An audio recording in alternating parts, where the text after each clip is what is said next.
kali Sabtu ini. Nah, pagi hari ini saya akan bawakan tema mencari Tuhan di mana. Akan saya share ya. Mencari Tuhan di mana. Nah, ini seringkali menjadi pergumulan ya bagi setiap orang yang mau mencari kebenaran. Gitu ya. Tuhan sebenarnya gimana, di mana gitu. Banyak orang mengatakan, apakah mungkin gitu ya manusia bisa mengenal Tuhan yang tak terjangkau? Orang mengatakan, apakah mungkin gitu ya manusia yang terbatas itu bisa mencari, menemukan yang tak terbatas? Bagaimana otak manusia yang kecil ini bisa memahami yang dikatakan Sang Pencipta, Tuhan yang Maha Besar gitu ya. Nah, ini ya selalu menjadi pergumulan bagi setiap orang yang ingin mencari kebenaran gitu ya. Nah, saya ingin agar supaya kita sebagai orang yang sudah menjadi orang Kristen puluhan tahun gitu ya. Apakah sudah gitu ya? Sudah benar-benar serius mencari Tuhan dan menemukan. Nah, itu. Nah, bagaimana gitu menemukannya? Nah, tentu kita bukan dengan akal pikiran kita, pengetahuan kita gitu mencari Tuhan. Tapi kita sebagai orang Kristen dasarnya kembali kepada firman, yaitu Alkitab. Di sana kita menemukan gitu ya, berdasarkan dari apa yang disampaikan di Alkitab gitu ya. Oke, nanti kita lihat gitu. Secara umum, pandangan umum ya, bagaimana sih gitu mencari menemukan Tuhan gitu ya. Apa keberadaannya yang di atas tersembunyi itu dapat ditemukan gitu. Banyak orang mencari di dalam kitab-kitab suci, berbagai macam kitab suci, dicari, dibaca buku-buku rohani, dan juga belajar pengetahuan tentang Tuhan pada seseorang sampai mengerti dan tahu, menemukan gitu ya. Nah, apakah gitu ya di dalam kitab-kitab suci dapat menemukan buku-buku rohani? Atau ada juga orang yang, oh iya, ada rumah Tuhan katanya. Kita pergi ke rumah Tuhan, kita ke sana, keberadaan Tuhan tuh di sana, dan kita mendengarkan firman Tuhan. Firman Tuhan tentu Tuhannya ada gitu. Waktu kita dengarkan firman Tuhan, ya Tuhannya pasti ada. Mereka berpikir demikian. Jadi mereka mencari datang ke rumah Tuhan. Gitu. Ada juga yang berpuasa dalam waktu-waktu tertentu, mendekatkan diri dengan berpuasa dan akhirnya dapat menemukan Tuhan. Atau dengan berpuasa akhirnya mendapatkan ilham, wahyu. Oh iya, saya mendengar sesuatu, mendapatkan sesuatu. Itulah Tuhan yang berbicara kepada saya. Atau berdoa gitu sambil membaca kitab suci dalam waktu-waktu tertentu sekian lama, ada batas waktunya supaya lebih hikmat gitu dikatakan, agar supaya dapat bertemu dengan Tuhan. Ada juga pergi ke tempat-tempat religi gitu ya, menghayati keberadaannya. Dengan menghayati keberadaannya kita bisa mengatakan, oh iya, saya bertemu dengan Tuhan karena saya sudah menghayati keberadaannya di tempat-tempat yang dikatakan Tuhan itu ada dan pernah di sana. Atau kita pergi ke berbagai denominasi karena mereka mengajarkan tentang Tuhan. Tuhan diajarkan di sana dan kita akan menemukan, dan kita tahu denominasi saja berbeda-beda bicara tentang Tuhan. Berbeda-beda. Apakah kita dapat menemukan di dalam denominasi yang berbeda-beda itu menemukan Tuhan, di mana pandangan mereka pun tidak sama gitu. Atau menyepi ke gunung, ke lembah, ke biara-biara gitu ya.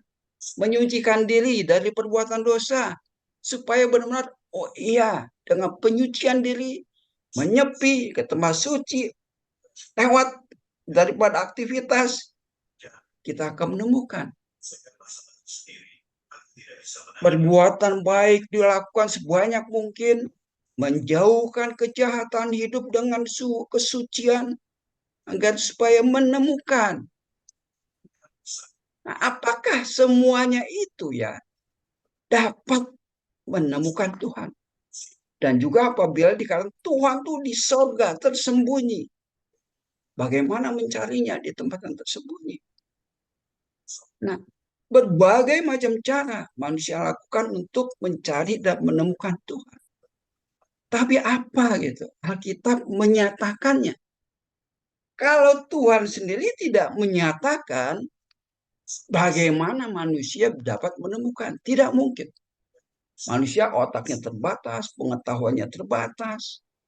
Bagaimana bisa menemukan yang terbatas kalau yang terbatas itu tidak membuka dirinya, tidak memberitahukan dirinya, tidak ada yang akan mengenalnya. Ya, dan kita akan mengenalnya tentu melalui daripada Alkitab. Saya bicara dasarnya Alkitab. Ya, bisa sependapat atau tidak, tapi dasarnya kembali kepada Alkitab. Mazmur 105 ayat 4. Carilah Tuhan dan kekuatannya. Carilah wajahnya senantiasa. Jadi cari Tuhan dan kekuatannya. Bukan kekuatannya saja. Kalau kita carinya itu mendapatkan Tuhan, tentu kita otomatis mendapatkan kekuatannya. Dan mencari wajahnya harus senantiasa, bukan sesaat, bukan 1 jam, bukan waktu-waktu tertentu, senantiasa cari wajahnya setiap waktu.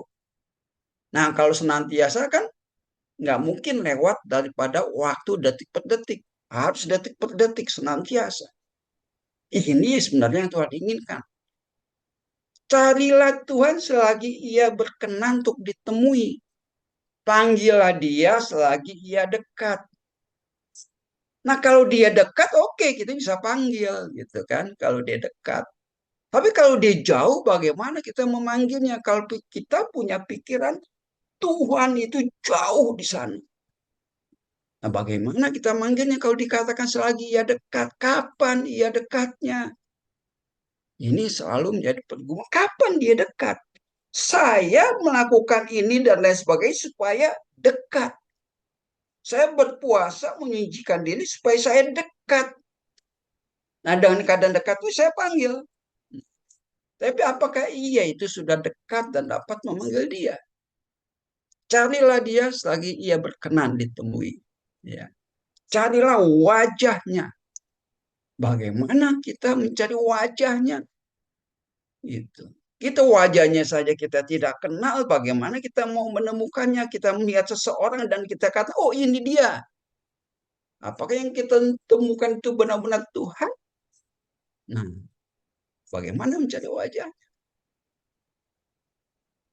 Kita lihat sini ya. Minggu yang lalu dalam keadaan Natal ini ya, ya. Minggu lalu diambil dari Yesaya 9 ayat 6. Sesungguhnya seorang anak telah lahir bagi kita, seorang bayi telah dikaruniakan bagi kita, seorang putra. Dan pemerintahan ada di bahunya, namanya akan disebut Penasihat Ajaib, Allah yang Maha Kuasa, Bapa yang Kekal, Raja Damai gitu ya. Nah, saya nggak ambil dari bayi lahir, Natal gitu, dari bayi Yesusnya. Tapi saya ambil dari sini. Di sini dikatakan, ya, seorang anak telah lahir. Dia itu siapa yang lahir itu? Gitu. Siapa? Yang lahir itu disebut siapa? Penasihat Ajaib, Allah yang Maha Kuasa, Bapa yang Kekal, Raja Damai. Bapa yang kekal, ya, Allah yang perkasa, ya, Raja Damai. Jadi bayi itu Allah yang perkasa, Bapak yang kekal. Dia itu siapa bayi itu? Gitu. Ya, dia itu Tuhan yang mengambil rupa manusia. Nah, waktu dia lahir, dia Tuhan bukan?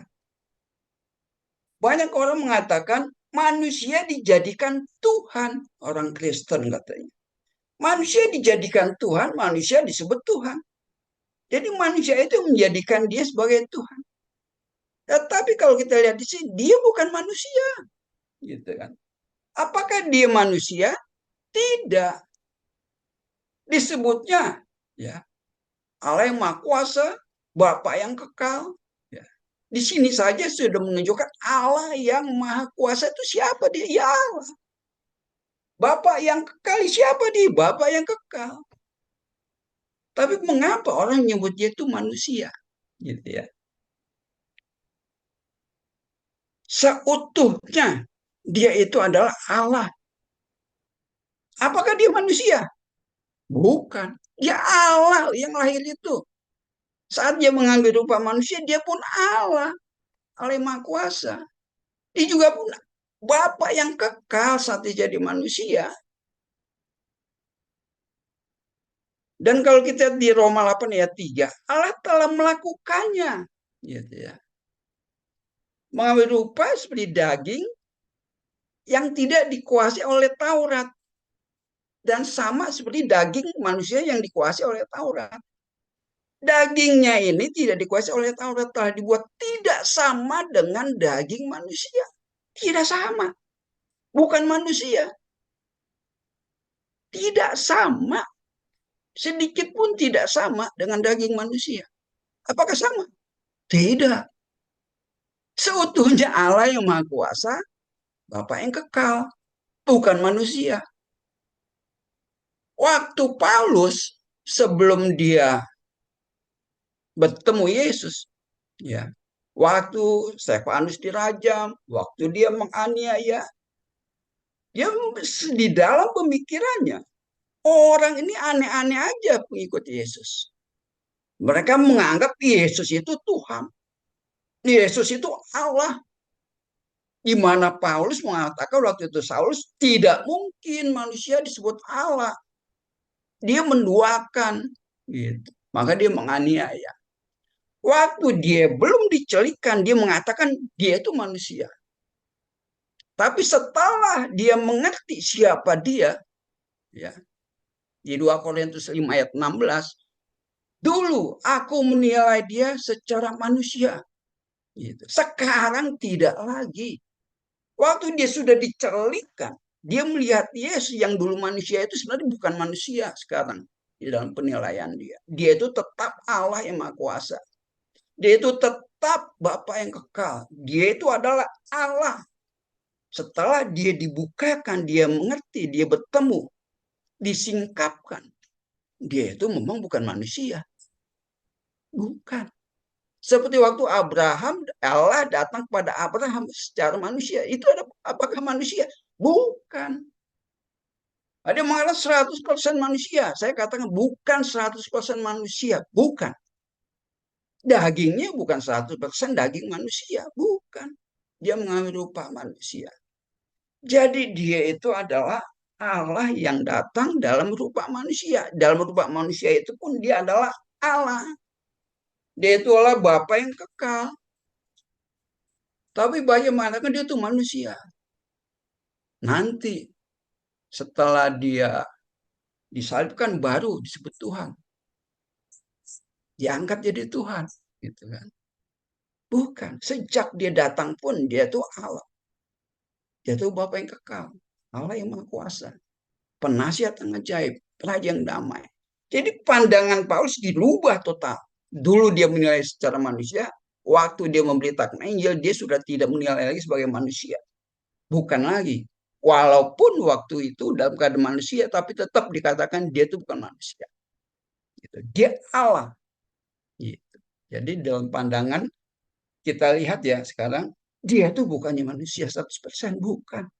100% manusia, 100% Allah. Bukan.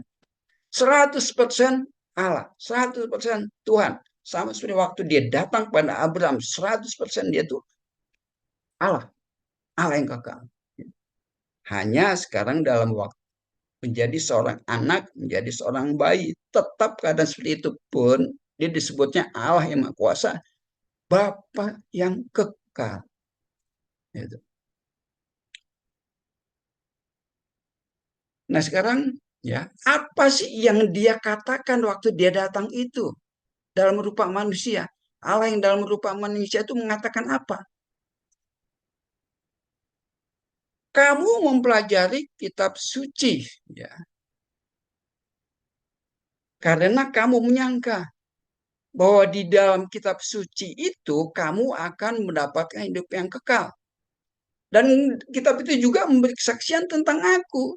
Tapi kamu tidak mau datang kepadaku supaya kamu memperoleh kamu hidup. Gitu. Yang datang sebagai Allah itu, ya, mengatakan, kamu tidak dapat dari kitab suci itu. Apapun yang kamu baca, kamu pelajari, kamu tidak akan menemukan Tuhan.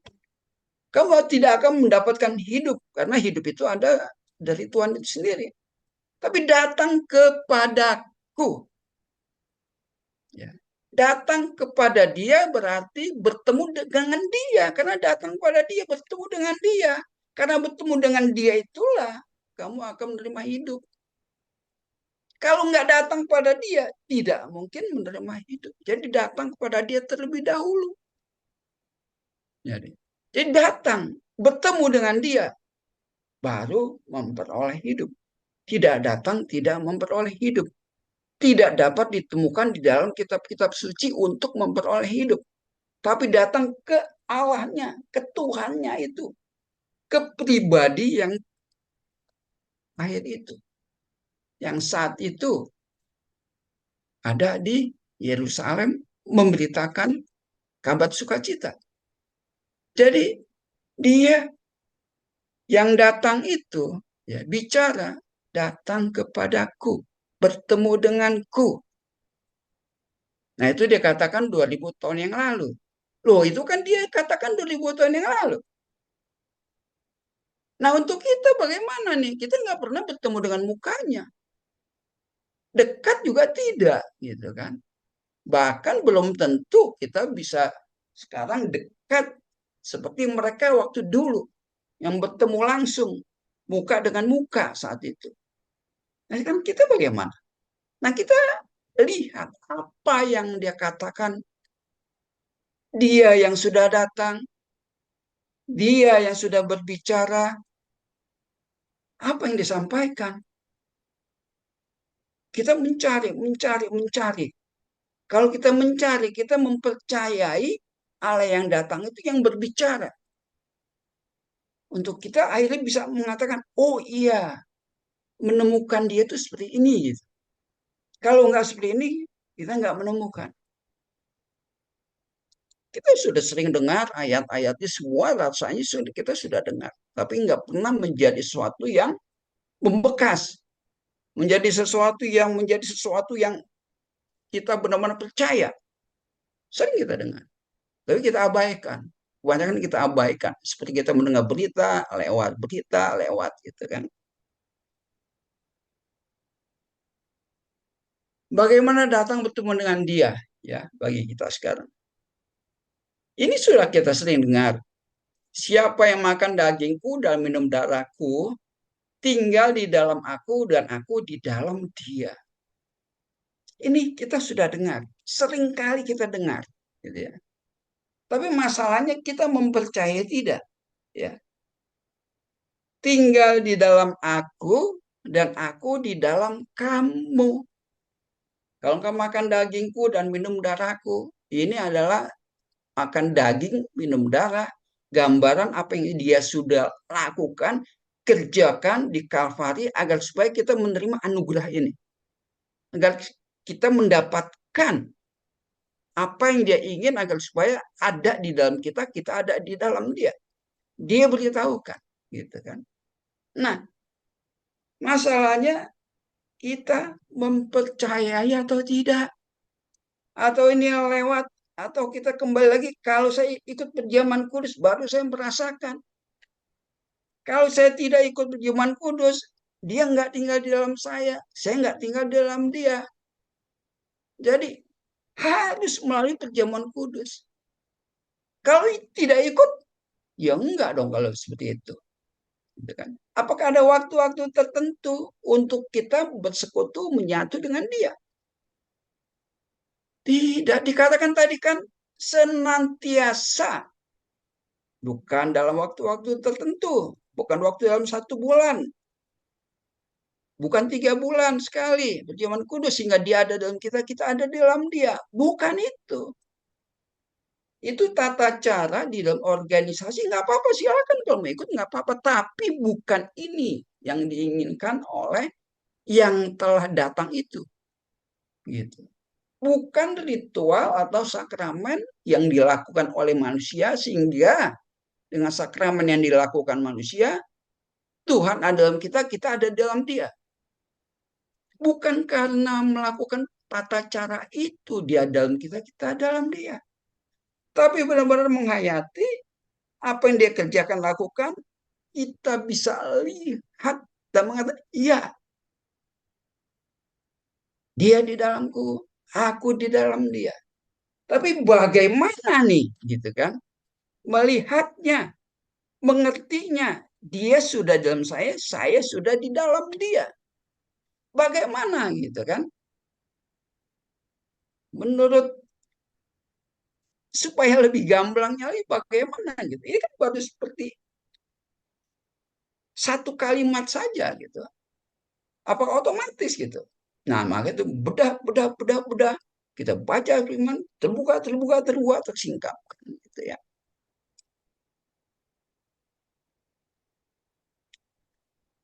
Bagaimana sih menyadari kehadirannya? Kita ada di dalam dia. Kita ada di dalam dia nih.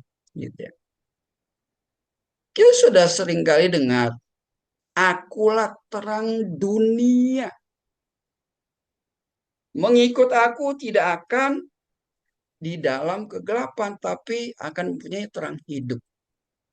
Sepintas ya, kalau hanya sepintas ini kita melihatnya, bagaimana saya bisa ada di dalam dia?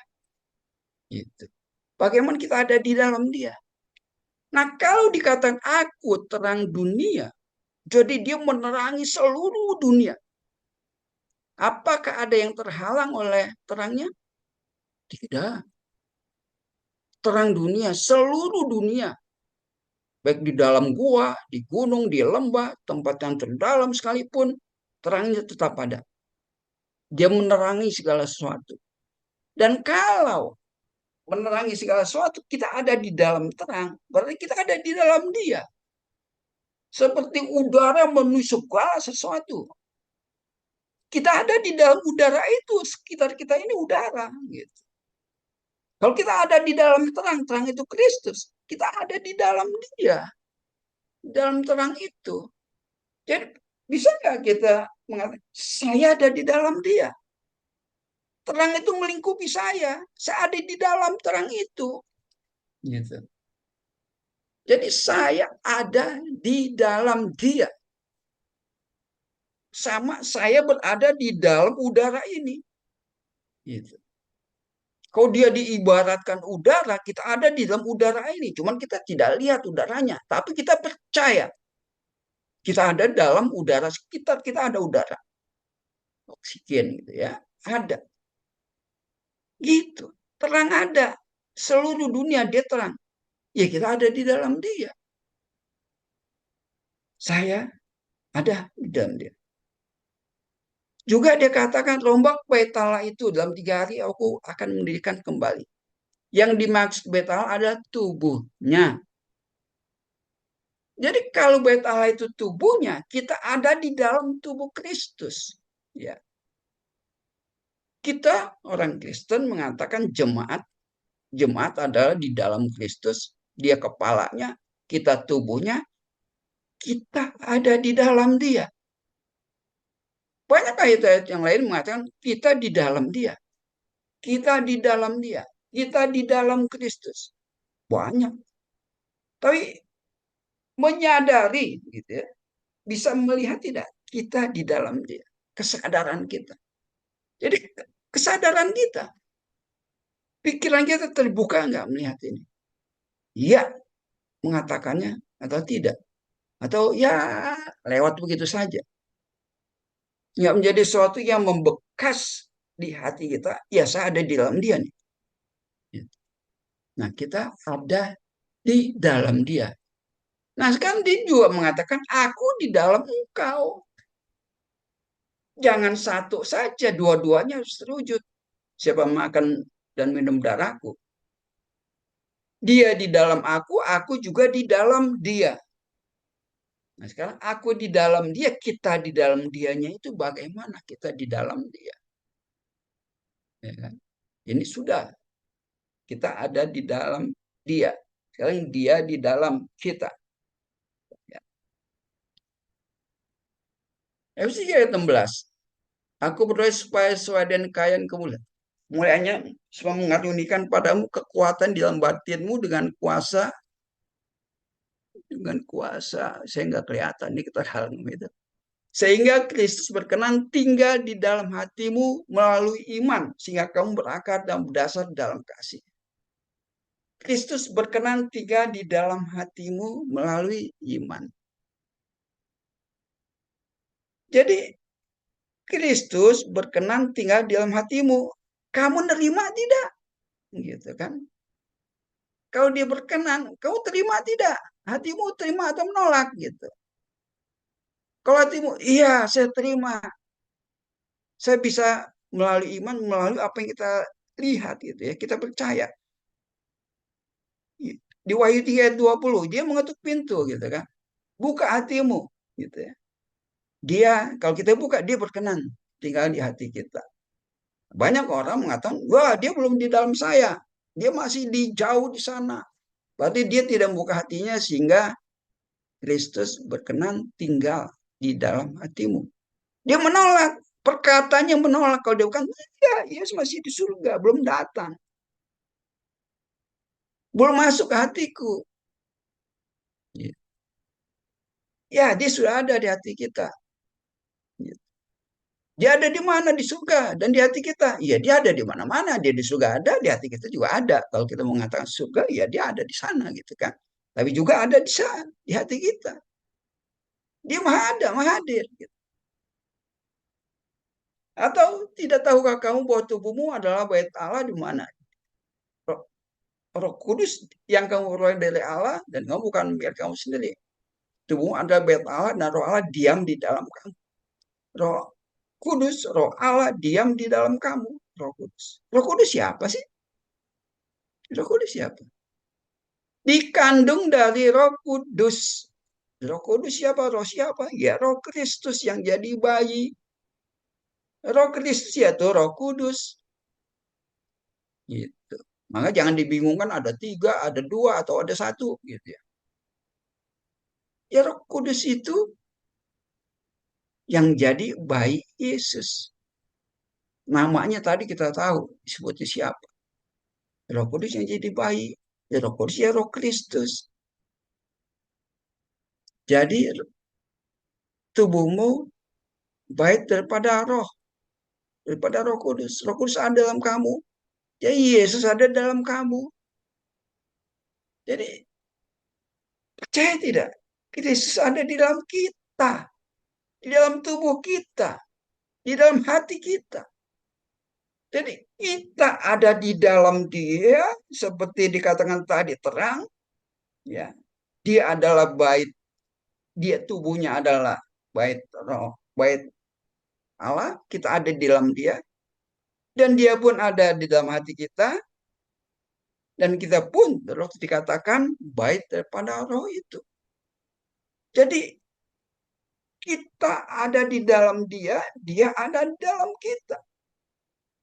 Jadi keseluruhan hidup kita sebenarnya udah di dalam dia, maupun di luar maupun di dalam, menjadi satu kesatuan. Masalahnya bisa nggak sih gitu ya? Oh iya, dia ada dan saya ada dalam dia. Ini yang harus kadang-kadang kita ya ya direnungkan, renungkan sampai kita ya gitu. Jangan cuma sambil lalu sambil lewat gitu kan. Kalau sambil lalu sambil lewat, oh iya biasa lagi hidup. Nggak menyadari kesadaran itu tidak ada di hidup kita. Ini senantiasa, bukan sesaat, bukan nanti sebulan, 2 bulan, 3 bulan, hilang lagi, nanti datang lagi, hilang lagi, datang, hilang lagi. Loh, terang itu nggak akan meninggalkan kita, kita sudah dalam dia. Terang itu sudah nggak akan tinggalkan kita, dilingkupi kita. Dia ada di dalam kita. Ya, dia nggak akan tinggalkan kita lagi karena keberadaannya dia dimanapun ada, di hati kita selalu ada. Sedetik pun dia tidak akan kosong di dalam diri kita. Dan juga sedetik pun kita tetap berada di dalam lingkup cahaya terangnya itu. Yang akan pernah ditinggalkan. Kesadaran ini bahwa saya tidak akan pernah ditinggalkan karena saya sudah bersama dengan dia luar maupun dalam. Bisa nggak kita mengatakan, wow, gitu kan, dahsyat ini. Sesuatu yang Tuhan datang untuk melakukan ini, wow, kita bisa mengatakan, wow, gitu kan. Sesuatu yang nggak pernah ada di pikiran manusia sebelumnya. Sebelum kita mengenal kekristenan, nggak ada di pikiran kita seperti ini. Nggak ada. Nggak ada pikiran seperti ini. Maka dikatakan disiapkan sebelumnya. Jadi sebelumnya itu disiapkan semuanya itu sampai nanti kita punya pikiran seperti itu. Yesus 2 ayat 10. Sampai kita mengerti semua yang sudah disiapkan dari berapa 2000 tahun yang lalu sampai kita mengerti itu sudah disiapkan untuk kita yang membuka hati. Wow, di dalam dia. Ya, lihat ya. Jadi terserah kita bisa mengatakan iya atau tidak di diri kita. Kesimpulannya. Gitu. Nah sekarang Matius 13:14 ya. Maka pada mereka genaplah nubuat Yesaya yang berbicara. Banyak orang mendengar dan mendengar namun tidak mengerti. Kamu akan melihat namun tidak menganggap. Banyak. Ya. Banyak orang mendengar ini. Dari dulu juga orang tahu. Yang tadi dari atas yang saya sampaikan juga orang tahu, pernah dengar. Tapi hanya sekedar mendengar, tidak mengerti, tidak menghayati, tidak mengubah kesadarannya. Kamu akan melihat namun tidak menanggap. Bisa nggak kita? Nah, di sini ya kita melihat. Nanti dikatakan kita dapat melihat yang tidak terlihat. Waktu dia memberikan perumpamaan penabur ya. Banyak pada nggak ngerti muridnya bertanya. Kepadamu telah diberikan rahasia kerajaan Allah, kerajaan surga. Tapi pada orang-orang luas segala sesuatu disampaikan dalam perumpamaan. Sekalipun melihat mereka tidak menanggap, sekalipun mendengar mereka tidak mengerti. Ya. Nah, ayat 13-nya. Tidakkah kamu mengerti perumpamaan ini? Kalau demikian bagaimana kamu dapat memahami semua perumpamaan lain? Kalau kita mengerti satu perumpamaan daripada Yesus, kalau kita hayati dan kita dapat melihatnya, maka perumpamaan yang lainnya pun kita akan melihat dan dapat memahaminya. Kalau kita membaca satu kitab, misalnya Efesus saja, kita akan mudah memahami kitab yang lain-lainnya. Memahami kitab surat Petrus, kita akan memahami surat-surat dari yang lain-lainnya lagi. Satu kita pahami dengan serius, maka akan terbuka yang lainnya. Satu perumpamaan kita mengerti, perumpamaan dikatakan, kalau kamu tidak mengerti ini, bagaimana kamu dapat memahami semua perumpamaan lainnya, yang lain? Jadi, kamu akan melihat yang tidak terlihat. Kamu akan menanggapi apa yang kamu dengar, gitu kan? Jadi, apakah yang tadi diberitakan oleh dia yang datang itu, kita mengerti tidak? Gitu. Kita menangkap tidak? Dan kita dapat melihat tidak? Bahwa dia ada di dalam kita ada di dalam dia. Bisa nggak kita melihatnya? Nah, semua yang diberikan itu, kita bisa mengatakan saya terima kalau kita sudah dapat melihat dan mengertinya. Kalau kita belum dapat melihat dan mengertinya, bagaimana kita bisa bersaksi? Saksi itulah adalah orang yang mendengar dan melihat. Bukan hanya mendengar, tapi melihat. Baru dia jadi saksi. Kalau tidak dapat melihat ini, bagaimana dia bisa menceritakan? Melihat terlebih dahulu sehingga bisa menjadi saksi. Jadi sesuatu yang Yesus katakan, ya, kamu melihat yang tidak terlihat. Kamu akan mengerti apa yang kamu dengar, yang lain tidak. Gitu. Nah inilah yang sebenarnya ini sama juga dengan di Ibrani 11 ayat 1. Itu adalah iman. Melihat yang tidak terlihat. Gitu kan. Melalui yang terlihat itulah ya, kita menerima anugerah. Melalui mengerti yang kita dengar, kita menanggapi, dan kita melihatnya, nah itulah anugerah yang terjadi di hidup kita. Kalau kita belum, anugerah itu hanya baru sekedar anugerah. Di mana semua orang menerima anugerah itu. Tapi mengerti, menanggapi, melihatnya tidak. Nah, kalau tidak hanya sebatas anugerah, tapi kita tidak menerima, tidak mengerti. Itu. Anugerah diberikan kepada seluruh dunia ini karena begitu besar kasihnya. Tapi siapa yang mengerti dan melihatnya? Ini yang jadi problemnya. Siapa yang mengerti dan melihatnya? Sehingga bisa mengatakan saya menerima anugerah itu. Nah, kalau kita belum melihat Kristus, ya, belum melihat wajahnya, istilahnya melihat Kristus itu sama juga melihat wajahnya. Dengan bertemu muka dengan muka, bertemu dengan Dia. Makanya dekatan bertemu muka dan dengan muka nanti katanya kan. Nah kalau begitu ya nanti kamu ketemu ya sekarang belum. Kalau kamu katakan bertemu muka dengan mukanya itu baru dikatakan kamu bertemu dengan Yesus. Itu nanti. Ya sekarang kamu belum. Sekarang kalau kisah dalam kita, kita dalam dia. Kita bertemu muka dengan muka. Karena dia sekarang ini enggak dalam wujud manusia lagi. Gitu kan. Kita melihatnya ke sana. Bukan dalam rupa manusia lagi. Kita melihatnya secara spiritual kita. Dalam rohani kita. Di dalam manusia rohani kita. Di dalam manusia spiritual kita. Kita melihatnya. Nah inilah yang kita harus juga beritakan. Kita melihat dia. Dia dalam saya di dalam dia. Berbagai macam alasan kita bisa katakan. Gitu ya. Jadi kesaksian dalam hidup kita. Nah, kalau hal itu tidak terjadi, tidak mungkin kita akan berbuah. Ini kita udah sering dengar. Akulah pokok anggur dan kamu ranting-rantingnya. Dan orang yang tinggal di dalam aku di dalam ini dia. Ia akan berbuah banyak. Aktivitas rohani siapapun dapat lakukan. Perbuatan baik siapapun dapat lakukan. Perbuatan di gereja melayani siapapun dapat lakukan. Pekerjaan misi, membagi-bagi sembako dan lain sebagainya. Bisa lakukan. Tapi memberitakan yang sebenar-benarnya seperti ini, yang melihat. Kalau hanya pengetahuan rohani mengenai kekristenan yang dipelajari di mana-mana, yang disampaikan itu, pengetahuan tentang Kristus, bukan yang esensinya, gitu ya.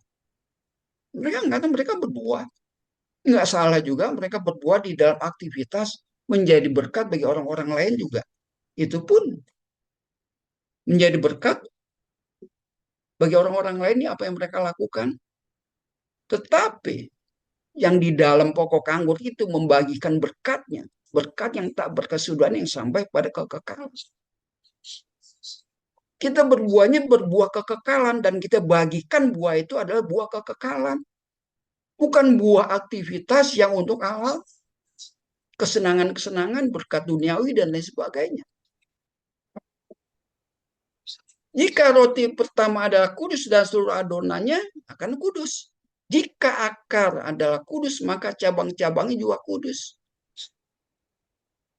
Ini banyak yang tidak bisa melihat mengatakan dirinya belum kudus. Kalau dia mengatakan saya masih berusaha supaya hidup kudus, berarti dia belum kudus. Saya masih berjuang. Saya masih melakukan agar supaya saya kudus. Berarti dia belum kudus. Belum bisa melihat bahwa dirinya kudus. Bahwa kalau akarnya kudus, cabangnya kudus. Apakah dia menyangkal ini? Dia menyangkal. Saya belum kudus. Saya harus mengejar. Saya harus menguduskan diri saya. Dia menyangkal ini. Menyangkal, dia tidak melihat. Peristiwa ini dia tidak lihat. Tapi dia mengatakan dia adalah rantingnya. Tapi masih mengatakan belum kudus. Layak tidak disebut ranting. Akarnya kudus. Dia mengatakan dia menyangkal, dia nggak kudus. Aneh kan? Menyangkal apa yang Tuhan katakan. Menyangkal apa yang Tuhan katakan. Menyangkal dia yang datang itu. Yang dibilang bapaknya kakak Allah yang perkasa itu. Dia sangkal perkataan ini. Engkau nggak akan berbuah. Berbuah akan apa? Berbuahkan kekudusan. Karena akarnya kudus, ranting kudus, berbuahkan kekudusan. Tapi banyak yang menyangkal. Oh, saya belum kudus. Tapi mengatakan saya ada di pokok anggur. Suatu hal yang bertentangan, tabrakan. Kalau kata kita sering kalau tabrakan dengan ayat. Bilang sudah dapat hidup kekal, tapi belum kudus. Bagaimana orang yang nggak kudus dapat hidup kekal? Orang yang selamat dapat hidup kekal, pasti kudus. Kalau bilang belum kudus, yang menyangkal keselamatan dan kehidupan kekal. Di dalam Kristus itulah kudus, karena Kristus ya kudus. Kalau di dalam Kristus masih mengatakan belum kudus, berarti saya di dalam Kristus, Kristusnya juga tidak kudus. Kalau kita di dalam Tuhan, di dalam Dia, ya kita kudus. Berani enggak kita mengatakan ini? Melihat tidak kita melihat peristiwa ini? Apa yang dia sudah kerjakan itu terjadi di hidup kita, bisa melihat tidak? Peristiwa Kalvari, makan minum darahnya, bisa melihat tidak? Masalahnya ini yang tidak dilihat oleh banyak orang. Yang hanya sebatas mendengar ayat-ayat itu sering kali dengar. Tapi di dalam kehidupannya tidak terjadi. Tidak mengalami. Menyangkal. Berapa banyak kita sering menyangkal orang. Saya belum kudus. Saya belum selamat. Saya belum hidup kekal. Saya masih akan dihakimi. Menyangkal semua. Ya kalau kita sudah menyatu beserta dengan dia, dalam kita dalam dia, selesai sudah. Apa yang belum lagi? Apa yang diragukan? Tidak ada yang diragukan. Nah, kalau kita katakan sudah menerima, saya sudah menyatu dengan dia. Dia sudah menyatu dengan saya. Bagaimana hidup saya ini? Nah, banyak orang salah menafsirkan lagi, membersihkan diri. Bagaimana membersihkannya? Oh, saya harus bersihkan diri saya. Saya harus berpuasa, berbuat baik, menjauhkan kejahatan, melakukan berbagai macam cara untuk membersihkan diri. Itu. Karena saya sudah bersatu dengan Tuhan, Tuhan bersatu dengan saya tidak boleh kotor. Saya harus bersihkan diri saya. Apakah ini yang dimaksud dengan membersihkan diri? Nah, bagaimana kita membersihkan diri kita yang sudah menyatu dengan dia dan kita ada juga di dalam dia. Dia di dalam kita. Bagaimana? Jangan sampai salah lagi nanti berikutnya. Kita makan menyatu tapi di dalam prakteknya beda. Masih berusaha kudus, masih berusaha ini, berusaha itu, berusaha ini. Agar supaya semua itu terjadi lagi. Balik lagi ke belakang lagi. Untuk menuju yang dia tadi katanya sudah tahu, menuju ke yang dikatakan dia sudah tahu, berarti belum. Nah, bagaimana membersihkan diri? Melakukan apa? Apa berpuasa? Harus baca kitab suci sekian lama? Harus berdoa sekian jam? Harus melakukan ini, berbuat ini? Atau bagaimana? Berpuasa, berdoa, baca kitab suci, berbuat baik, sana ke sini, membantu orang, sana ke sini, mengasihi orang. Ya silakan, gak apa-apa itu. Tapi yang intinya, coba kita lihat. Bagaimana gitu? Nah, apakah di dalam pemikiran yang lama kita buang semua? Ya. Yang ada di pikiran kita, soal ini noda ini. Kalau kita katakan kita bertemu dengan Tuhan melalui kitab suci lagi, oh saya akan menemukan Tuhan dengan baca kitab suci. Supaya lebih dekat lagi, supaya lebih greget lagi gitu kan. Kamu menyangkal. Ini pikiran lama yang harus dibuang. Saya sudah menyatu dengan dia. Jadi saya baca kitab suci bukan untuk menemukan dia lagi, bukan untuk supaya lebih dekat lagi. Atau saya bertanya tentang Tuhan kepada seseorang. Dan seseorang itu belum tentu tahu lagi mengenai Tuhan. Kalau kita sudah bertemu dengan dia, sudah menemukan dia, masih bertemu kok bertanya ke orang lain lagi bagaimana menemukan atau bagaimana hidup di dalam Tuhan. Kamu balik lagi kehidupan lama yang belum mengenal Tuhan. Apakah ke rumah ibadah lagi kita punya pikiran, wah untuk supaya dekat, mencari Tuhan, menemukan Tuhan lagi, dibuang. Jadi banyak yang harus dikikis dari pemikiran lama kita, gitu kan? Berpuasa waktu itu nggak usah. Apakah dengan berpuasa untuk menemukan Tuhan lagi? Tidak. Enggak. Berpuasa untuk kesehatan silakan gitu kan, untuk kesehatan, untuk jaga dari penyakit-penyakit tertentu silakan, untuk check up silakan, tapi untuk yang berhubungan dengan Tuhan melakukan puasa, kamu menyangkal keberadaan dia. Menyangkal keberadaan dia, ya. Berdoa, menjaga dalam suci supaya merasa lebih dekat lagi, menyangkal kebersatuan kamu dengan dia. Gitu. Pergi ke tempat religi-religi, menghayati keberadaan dia. Kamu menolak keberadaan dia yang sudah ada. Gitu. Banyak orang ke tempat religi menghayati keberadaannya. Pernah nggak menghayati keberadaannya di dalam diri kita dan kita ada di dalam dia? Hayati ini, gitu kan? Bukan pergi ke suatu tempat tertentu menghayati keberadaan dia. Oh ya dia pernah di jalan sini-sini. Oh dia pernah di sini melakukan ini. Wah jadi saya merasa lebih dekat.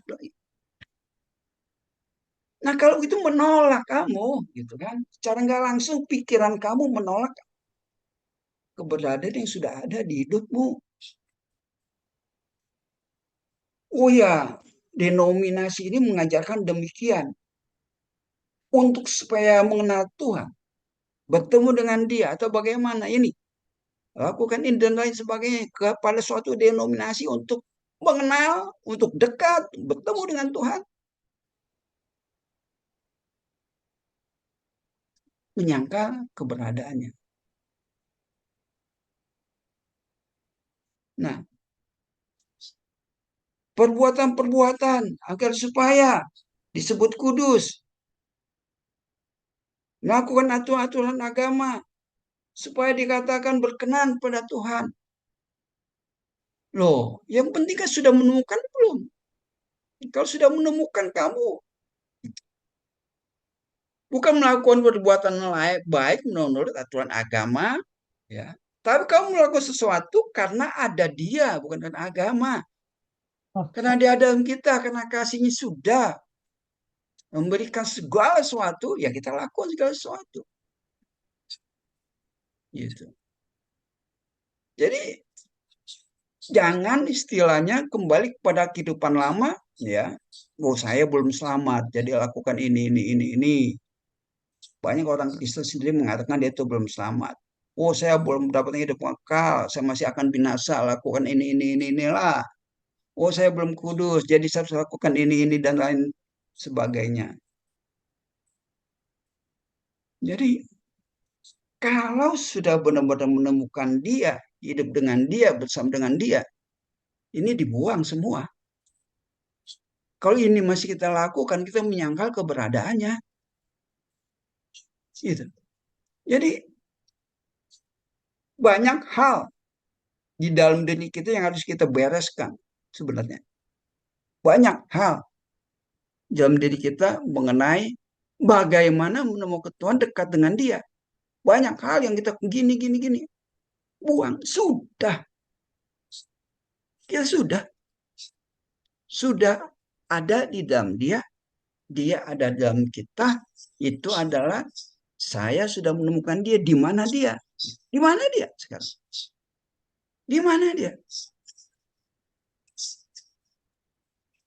Apakah kita mencari di luar diri kita? Nah, waktu di padang gurun, waktu makna turun, hari Sabat mereka tidak mencari makna di luar, tapi makna itu sudah ada di dalam, di Sabat itu.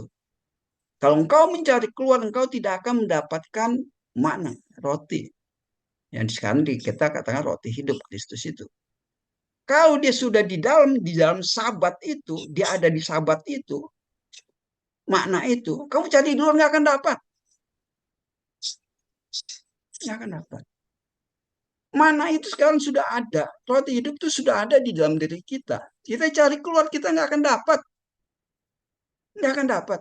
Di luar kita nggak akan mendapatkan Kristus. Karena dia sudah katakan, aku dalam kau dalam aku. Itu kamu lihat dan kamu cari. Kau dapat melihatnya tidak? Kau bisa menanggapinya tidak? Sabat hari Tuhan, hari perhentian Tuhan. Tuhan sudah berhenti hari ke-7. Kristus sudah selesai. Waktu dia menyerahkan tubuh dan darahnya. Sudah selesai. Sehingga dia ada di hidup kita. Cari keluar. Nggak akan dapat. Apapun yang kita lakukan, mencari dia di luar, kita tidak akan mendapatkan. Firman hidup ada dalam diri kita. Firman hidup itulah yang akan mengajarkan kita segala sesuatu tentang Dia. Nah, belajar berkomunikasi dengan Dia, belajar berhubungan dengan Dia, belajar menghayati, belajar dengan firman Tuhan, baca dengan firman hidup yang di dalam yang menjelaskan. Indah, hidup itu indah, udah nggak susah-susah lagi. Nah, itulah disebut ada damai, sukacita, dan lain sebagainya. Tuhan, kita berdoa, berikan saya penguasaan diri. Penguasaan diri itu sudah ada. Buah roh kan, berbuah. Beri saya kesabaran, Tuhan, berdoa beri kesabaran, berpuasa untuk supaya bisa menguasai diri. Sudah ada, gali dalam dirimu, itu buah roh, aku. Oke, kiranya Tuhan berkati. Kita berdoa. Kita berdoa. Tuhan, kami ucap syukur. Biar kiranya kami sudah mendengar. Biar kiranya kami pun sudah melihat bahwa kami sudah ada di dalam Engkau. Engkau ada di dalam kami. Kalau Engkau terang, kami ada di dalam terang itu yang menerangi seluruh dunia. Engkau ada di dalam kami. Karena kami adalah di dalam tubuh-Mu. Dan Engkau pun disebut bait Allah, rumah Allah. Kami berada di dalam rumah-Mu sekarang ini. Biar kami benar-benar dapat melihatnya. Dan kami berbuahkan buah daripada apa yang sudah Engkau berikan itu. Buah kekudusan, buah keselamatan, buah kehidupan kekal. Dan buah-buah yang Kau anugerahkan pada kami melihatnya dan kami akan bagikan. Biar kiranya semakin banyak orang mengenal pada Engkau, bukan hanya mengenal, tapi benar-benar menikmati kehadiran-Mu di dalam hidupnya sehari lepas hari senantiasa, detik demi detik, yang tidak pernah Engkau meninggalkan kami. Karena Engkau pun disebut sebagai Immanuel yang selalu berserta, sedetik pun tidak meninggalkan kami. Terima kasih Tuhan, di dalam Kristus yang berdoa dan mengucap syukur. Haleluya. Amin. Saya serahkan kembali ke Pak Girsa. Ya, puji Tuhan, kita telah mendengarkan kebenaran firman Tuhan, di mana tadi Pendeta Suanda sudah menjelaskan, ya, banyak orang mencari Tuhan, ya Tuhan itu ada di mana. Nah, tadi sudah dijelaskan dalam kehidupan kita. Nah, kita yang ada di Christ Center Ministry, di CCM ini sudah sering dikupas. Tapi pertanyaannya adalah, apakah kita benar-benar sudah menikmati, menghidupi Tuhan yang ada di dalam kita dan kita ada di dalam Dia. Terima kasih saudaraku atas atensinya. Sampai jumpa pada video berikutnya. God bless you all. Amen.